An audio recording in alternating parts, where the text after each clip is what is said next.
बांग्ला मिठास का जगह है।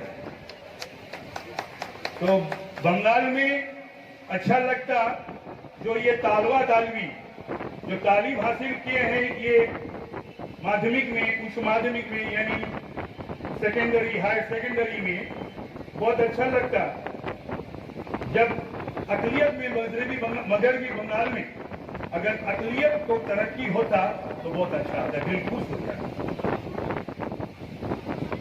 अभी अभी मेरा अपना हल्के में कौसर इमाम बोल के कोई अमेरिका पहुंचे हैं, उधर से हमको फोन किए हैं।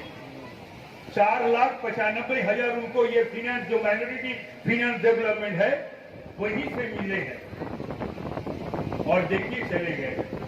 अभी ये जो 300 गुल है, खिलते हैं गुल यहाँ, ये जो 300 गुल खिल रहे हैं, अगर सही मानों में तालीम हासिल कर पाएंगे तो आगे भी हम लोग के लिए, समाज के लिए, मोहल्ला के लिए, मगरबी बंगाल के लिए, मुल्क के लिए इन लोगों ने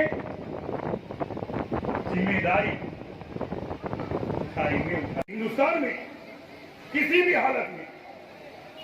भी हालत में मरकज में इस सरकार को किसी भी हालत में रहना नहीं चाहिए, रखने नहीं देंगे हम लोग। उखाड़ के वो लोग बोले थे ना बंगाल में हम लोग इस मर्तबा ममता बनर्जी का नेतृत्व में पूरा भारत में, अब देखते हैं अभिषेक बनर्जी त्रिपुरा में ये ख्वाई जो थानेदार है